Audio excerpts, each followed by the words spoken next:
I was sick and tired of not facing the fact that I've allowed life to make me feel like a loser.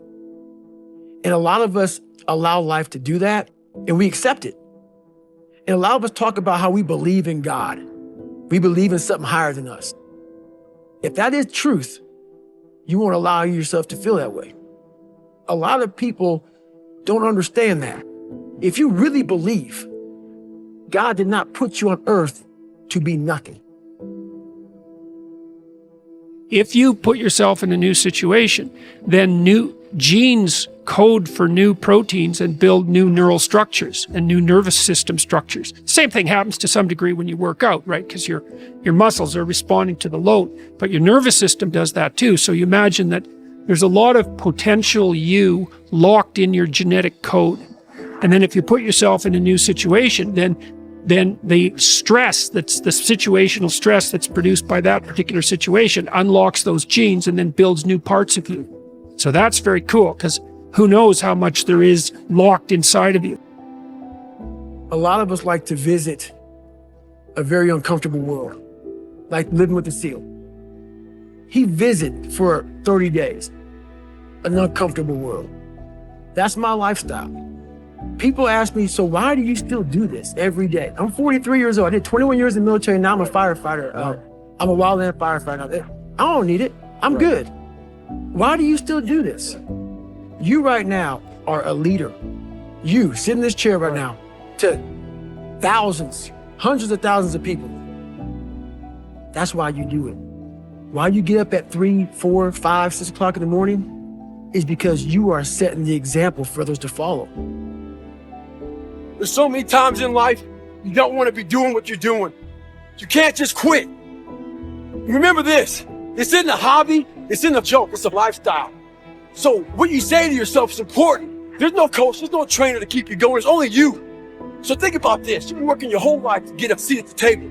The seat at the table is you want to be the best amongst all the best people in your career field. So you finally get that letter. It's steak, lobster, it's a big dinner. Everybody's showing up, dressed to the nines. Make sure you show up soaking wet from getting after it, working out hard. Towel around your neck. You respect the event. So make sure you put that towel over that nice chair. The whole thing is this. Don't say a word. Stay uncommon amongst uncommon people. You're never done. Don't stop when you're tired. Stop when you're done. Stay hard. A harmless man is not a good man. A good man is a very, very dangerous man who has that under voluntary control. What women want are dangerous men who are civilized. And they want to help civilize them. Right? That's Beauty and the Beast. You're harmless, you're not virtuous. You're just harmless.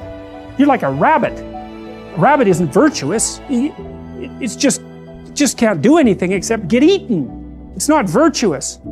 If you're a monster and you don't act monstrously, then you're virtuous. But you also have to be a monster. Well, you see this all the time. Harry Potter's like that too. It's like he's flawed, he's hurt, he's got evil in him. He can talk to snakes, man. He breaks rules all the time. All the time. He's not obedient at all. But, he has a good reason for breaking the rules. And if he couldn't break the rules, him and his little clique of rule-breaking, troublemakers, if they didn't break the rules, they wouldn't attain the highest goal. What's funny about failure is we're afraid to fail a lot of times because we're afraid to get those people telling us that we're not good, that we shouldn't try again. This is how I look at it. First of all, those people are going to be there. And 99.9% of those people who are in your ear after you fail haven't even tried what you're attempting to do. That's first of all. But they have a voice. So that voice needs to be, we're done. You don't need to talk to me anymore. Like when I failed the pull-up record, I was going for 4,020 pull-ups. And I failed it twice before I finally got it the third time. I had so many people telling me, you can't do it. And I was like, how many pull-ups have you done in your life? So that's the first thing. Look at who's talking to you negatively first. And failure is the only way to grow. The only way to grow for me. Everything I've ever succeeded in, 3 hell weeks. Everything, Ranger School, everything I've ever failed, I failed miserably so many times. But what you do with that failure is you go back, you learn from it.